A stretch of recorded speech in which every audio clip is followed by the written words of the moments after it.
We only know one side of this story, but yet there is another side as yet to be told.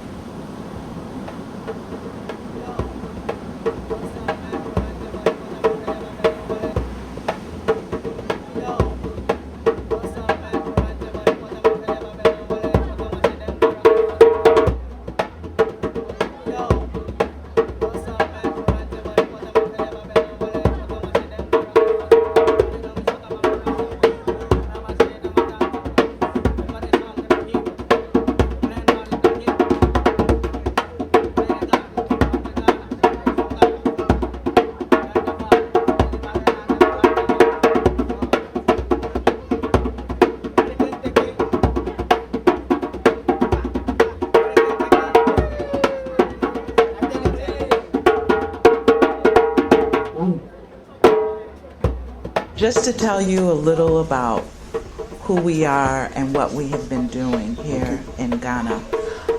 We're from Arizona State University. This year we were successful in achieving a Fulbright Hayes Award for us to bring students and teachers from Arizona to learn about Ghanaian culture.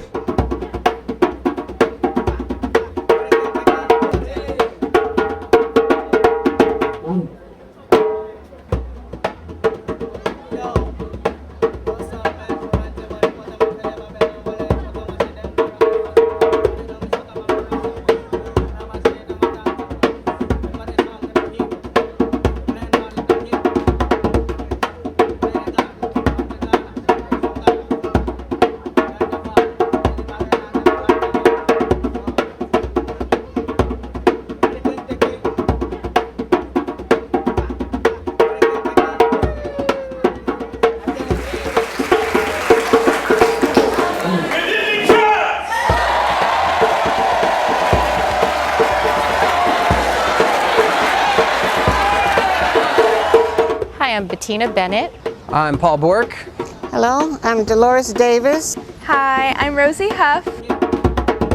My name is Dr. Erwin. Sandra Jenkins. Hi, I'm Dr. Maria Lopez.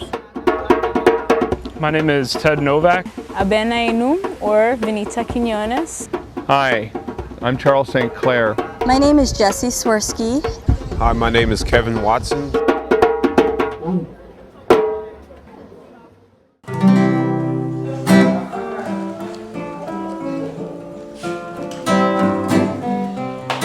African Americans are looking for themselves in Africa because we were cut off from what may have been had we stayed here. And Africans are looking for themselves in America and many other countries because they too were cut off from what might have been by their ancestors being taken. And so we have both cultures still searching for something that's still lost. There's a great difference between we and them. One, you saw them that they have more improvement in their life, like financial problems. But when you turn upside down, they also feel sad that they are not with us. They know they are from here, but they cannot stay here. They want to know where they come from. But I'm not happy that they can stay. There's a general knowledge that African Americans were taken from here and sent over there. So that knowledge is there. And I say, in one sense, they look on them as kindred, you know, brothers and sisters. Kindred. Yes, brothers and sisters who are out there. In another sense, you know, the sense I get is that they seem detached, you know, that even members of your family, when they have lived outside for a very long time, you know, here in Ghana, they are behaving that way because they have become Europeanized, and so they'll say, "Oh, you're Brony." So it's not because of any disrespect. And so I wouldn't be surprised at all if people have been referring to you generically as Obroni. We prepared them. Foreigners, no way. They're still calling us brony, which means foreigner, you know, which they used to basically associate with white people. So they'll call us brony. In their mind, it just means that you're not me. You know, you're a foreigner. That because they don't really know that much about the slave trade, for the most part. One of the worst experiences I had was going to the slave castle. So after the first time I went to the slave castle, there was no need for me to go back in there. Okay, I done found out everything and more than I needed to find out in that slave castle. So I wasn't going back in there. So there's like a bench outside where you can sit, and it's right in front of the window where you come and pay. And we're offended, meaning African American, because we have to pay the same as any foreigner. And I don't think that I should have to pay that, because first of all, you let me go, you know, because we had some part in slavery. You let me go. I'm coming home. Hi, Mama. Hi, Daddy. You know, so don't be calling me no foreigner. For the first time, I'm hearing, you know, the chiefs acknowledging that they had actually played a part in the history of slavery. First of all, the story of the slaves has not been a pleasant one for us even to recount. Those of us who are chiefs sometimes regret even some parts that we played. We regret it. The reason why the Germans left here, nobody attacked them. But they get message from home that they have to come back home. So when they are going, they left the castle to the chief of this town. By that time, it was Nana John Kwani who is taking care. The Dutch took over from that time, from 1724, and they were also trying to buy gold, ivory, and slave. When the Germans were here, they are also doing the same slavery. But because our chief was here, he told them they shouldn't buy any female slave from this town, and even a child. So they can only trade with men slavery. So when John Kwani left here, the Dutch bought everything. They can buy slave, women, they can buy men, they can buy children. When I got to play the role of interviewer in Princestown at Fort Fredericksburg, I wrote in my journal that night, that's the first time in my academic career I felt like I've done something professional. And there's this beautiful structure that was built originally as a fort. It was built to protect invaders and their commodities, which originally were things like gold and ivory. And of course they realized, oh, you know, we can take some human bodies here and put them to use for cheap labor. These people did not commit any crimes. They were victims of crime, as a matter of fact.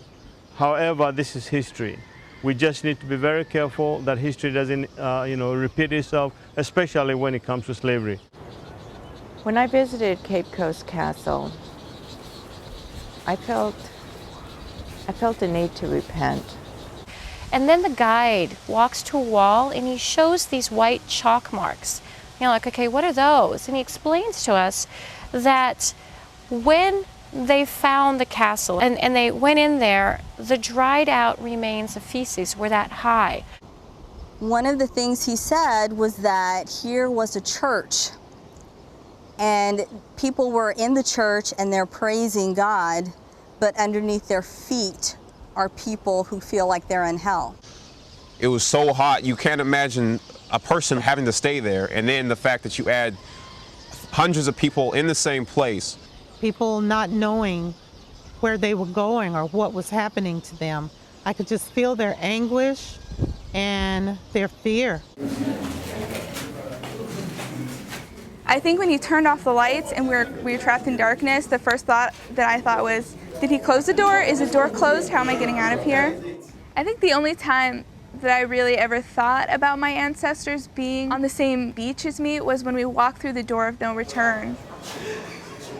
When he opened the door, there was just this blinding light. There was a blinding light and you couldn't see anything. And then he opened it all the way and you stepped out and you saw the same thing.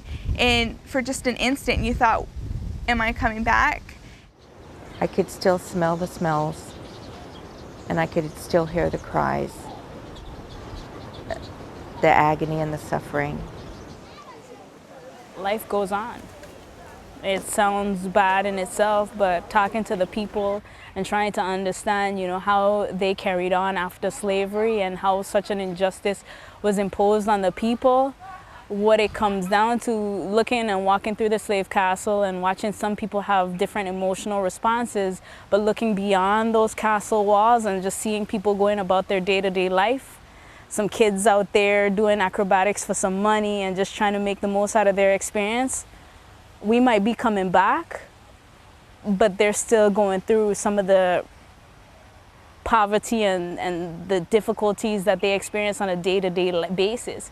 So to ask them questions about the 1800s when they weren't alive and their families were trying to make it and understand their experiences and get by on a day-to-day basis, I think that life goes on.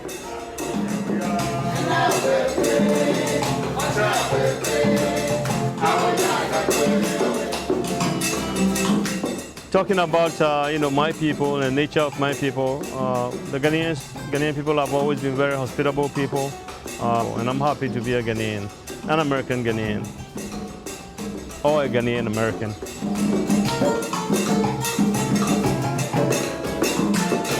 Food everywhere. People are not. Yeah, this looks like a good place for street food.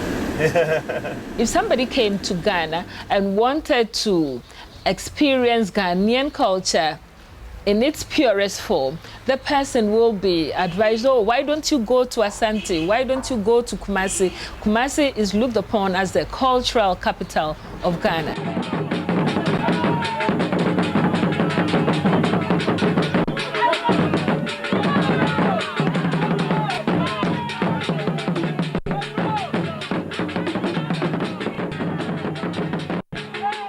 My most memorable experience would be walking through the markets in Ghana, especially in Kumasi. Here they're all about interacting with other people, exchanging life stories.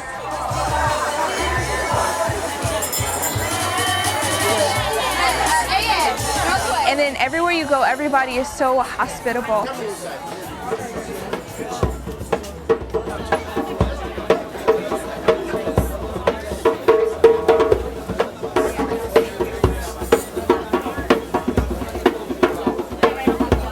My most inspirational moment here in Ghana is seeing the industriousness of the people. From very, very young to very, very old, they're very hardworking people and working all the time. I think they are probably the hardest working people I've ever seen.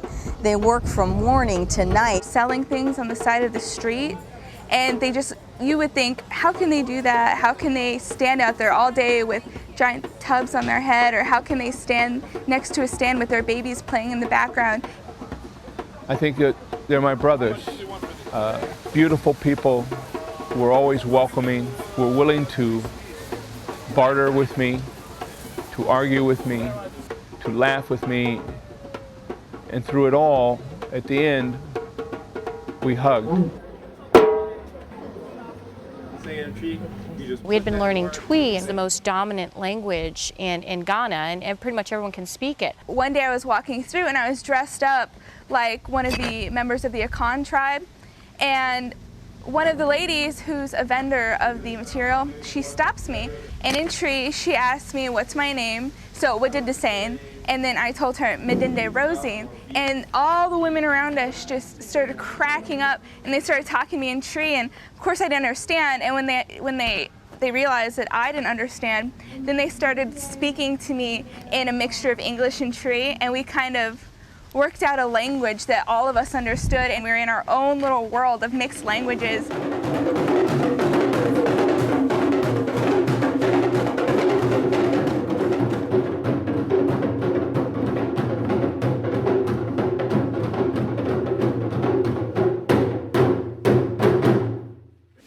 These drums are called the talking drums.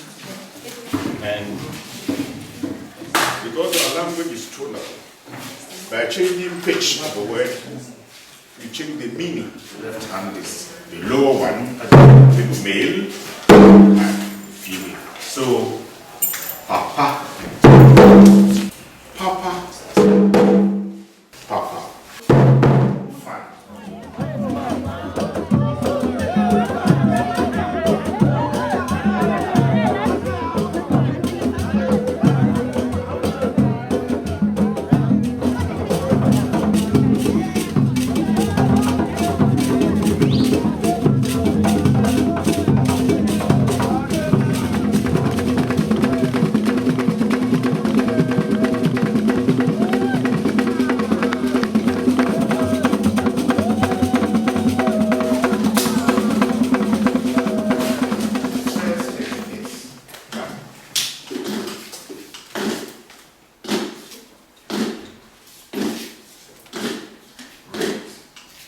next is ta, ta, ta, ta, ta, ta, ta, good, ta, ta, ta, ta, good, ta, ta, ta, good,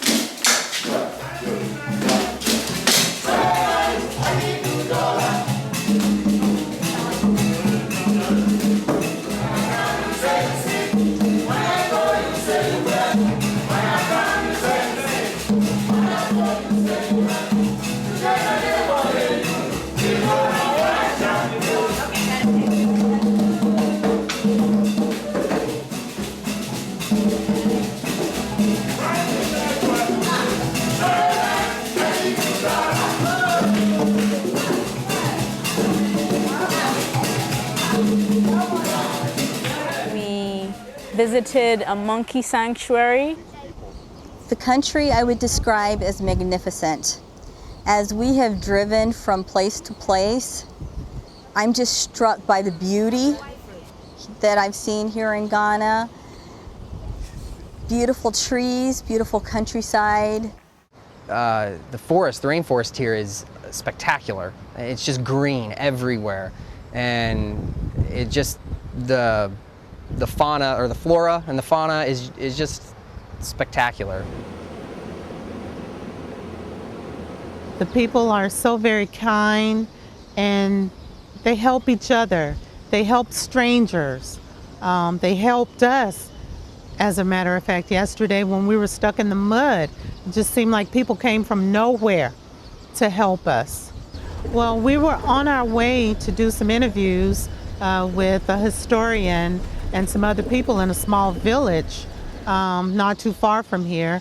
And we went into some problems on the road, a lot of potholes and mud holes, and we eventually were stuck in one and couldn't get out. That was the day I had to give the interview, so I was dressed a little bit nicer. And I was actually rolling up my pant legs thinking, all right, I'm gonna go out and help push.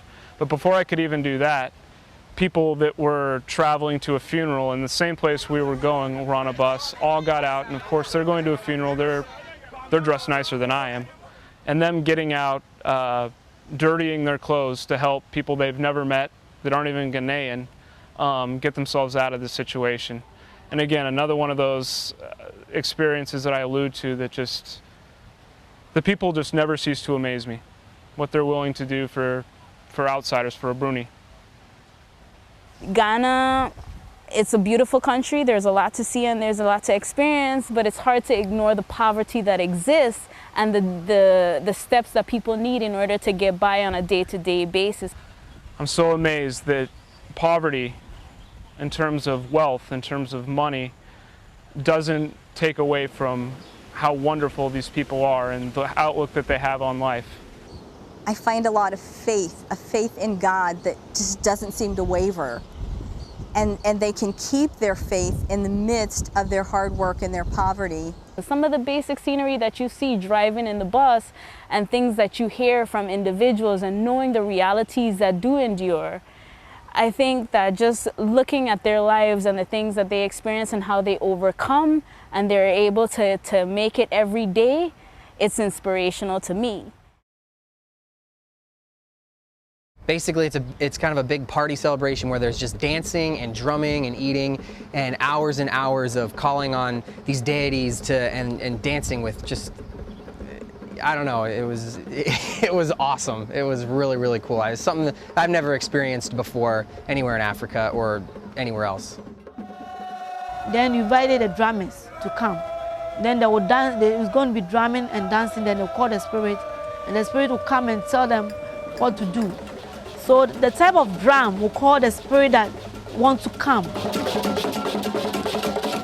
There were priestesses who were embodying the different deities here, and they would dance, and that's how they celebrated those deities.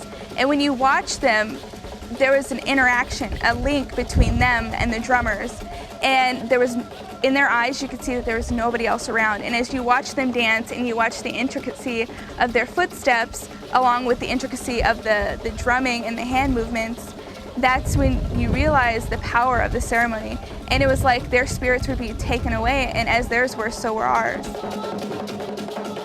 As I was sitting there looking at the nanas and how they were expressing their spirit that had taken over their bodies, all of a sudden it felt as though I was back in time with my own ancestors.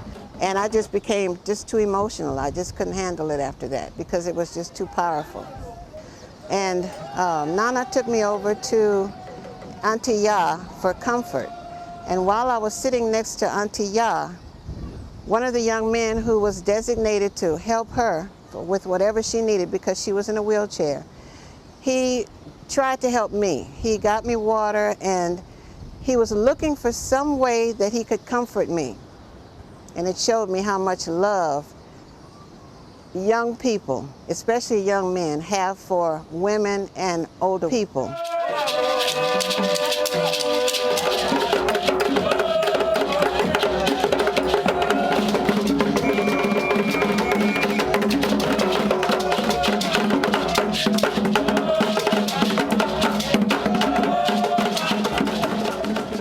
The powder, some of the spirit uses powder, some of them uses clay. The Kwajabi, Nanesi for instance, she uses powder. Nana Adadu Kofi uses clay. Normally, the deity likes people who came around them, who understand them and who like working with them, right? Like, so for instance, one of your people, she likes it because that's the reason why she went there and used the drum and playing all the dancing and all that. So person like that, the deity will take her and make her as a priest and help her and work and all that because he likes the deity, he likes them, yes.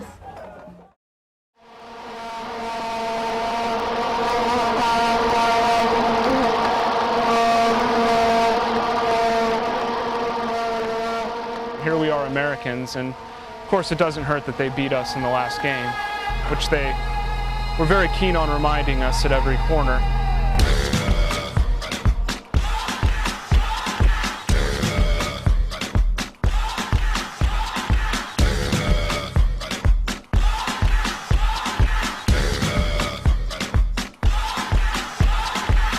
You're a good soldier, choosing your battle. Pick yourself up and dust yourself off and back in the saddle. You're on the front line, everyone's watching.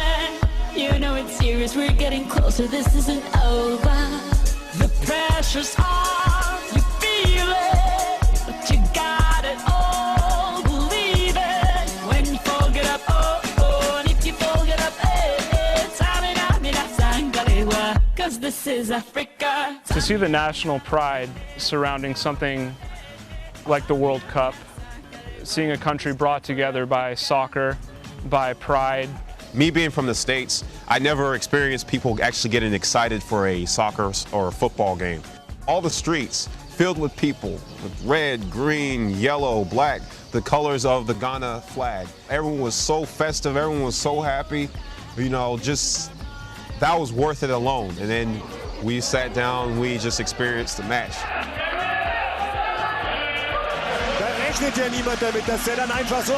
At halftime when they scored that goal and we went outside, there was thousands of people dancing in the streets. I mean, that's what it was. Speakers just set up everywhere with music and just people dancing everywhere. It was nothing like I've ever seen before.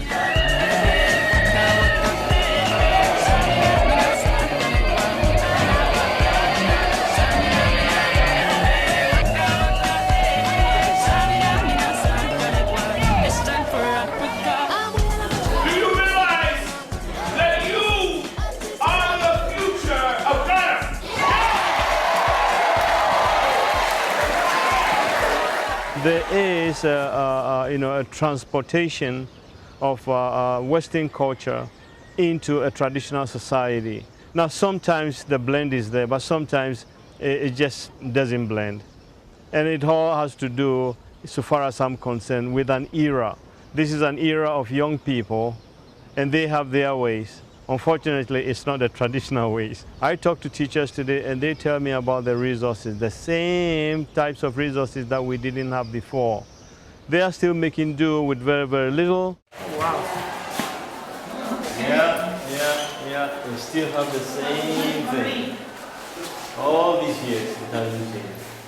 This place, it's the computer lab. Yeah. I see that there are a stack of computers back here in the corner. Are all of those computers broken? Yeah, they are not working. How many stations do you have here that are working? 10, just 10 pieces are working. 10 pieces? Yeah. And what's the population of your school? How many students do you have? About 1,000.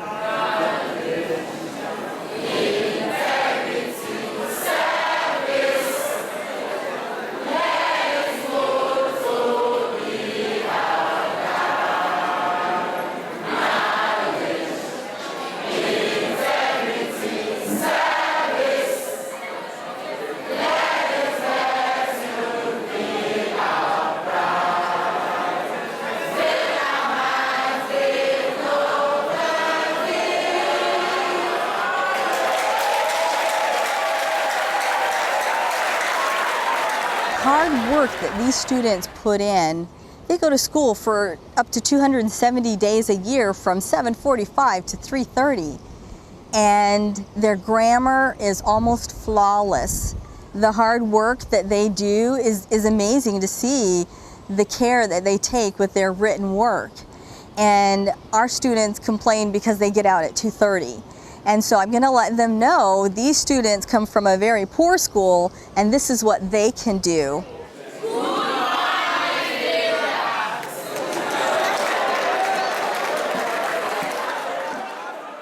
Our interview with James Kofi Annan. I'm the founder and the executive director of Challenging Heights. Challenging Heights is basically focused on education of children, the rights of children and vulnerable. We also do advocacy in terms of looking at the strengthening of the laws and policies that governs children in this country. And he was telling us about everything that he went through as a trafficked slave. When he was a child, he was there from the time that he was age 6 to 13. So far we work in 6 districts in the country, supporting children as a way of prevention. So these are the 2 things. We do rescue, rehabilitation, reintegration of children, and then we work towards protecting and preventing children from entering into slavery. So these are the things that we do. He was a very, very interesting man. He had an amazing story, and just his ability to overcome and the mission of his organization is inspirational. Before I came here, I had a little bit of a problem accepting the label African American, because in my lifetime I've been Negro, I've been colored, I've been black, Afro-American, and now African American. And I always thought that in order to be an African American, that meant you were born in Africa, you moved to America, gained citizenship, and that made you a true African American. But after coming here and hearing them describe me as a Ghanaian, and I've set foot here, I feel very comfortable now referring to myself as an African American. I think it's important that my students find out about other people in the world, find out how they're living, and find out just what they can do to help other people around the world. The thing that I'll take back to my students in the United States is the local pride and heritage, the strong cultural traditions that the Africans still maintain and practice. And I think it's important for our young people to really understand where they have come from and to build and develop from that. I want to scoop up some of the children, take them with me, teach them, show them the directions and pathways to the universities, perhaps someday come back to Ghana and help build their economy. Ghana has a lot to teach us. And us as a species as a whole, we really have to learn that we all are tremendously wealthy. Maybe not financially, but there's a spirit, there's a soul, there's a connection. And my little place in Arizona is very much connected to all the little places I met here in Ghana. And somehow all of us need to continue weaving that fabric that connects us all and reminding us that it is a very, very small world and we all belong to it.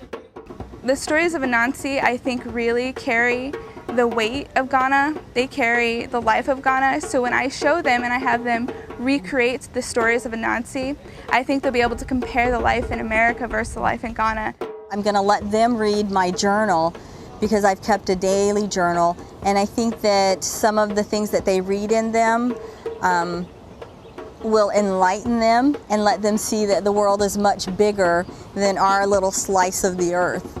I'm so excited to be able to tell them the history of not just what they learn in the textbooks, which pertains mostly to those who came to the Americas as slaves, but also to inform them that there's whole generations of people from different places in Africa, Ghana in particular, where we've studied, that were affected by the slave trade. This is the reason I got into teaching in the first place, is I want them to be more informed than I was when I was a student. I'm interested in probably finding ways, if possible, to probably do an internship here in Ghana. Being more active, you know, I'm interested in program development, I'm interested in youth development, using my skills and talents, the knowledge that I have prior, to actually be able to apply it within the community, whether it be volunteer work or whether it be through an internship, but opening up those lines of communication and actually facilitating some form of assistance if I can, or doing my part with the abilities that I have, or just basically allowing other people to learn from my experience and sharing more openly and putting the word out. What I will take away from this place will be the pride of my people, my ancestors, who walked some of the same streets, who slept in some of the same dungeons, who were forced to travel the same water. We're so fortunate, we are so truly blessed in our lives that we should never, ever, ever forget where we came from and where we need to go as a people. Extraordinary. Vibrant. Majestic. Fantastic home. A willingness to give. Say cool. Resilient. Home. Incredible. Beautiful. Awakening.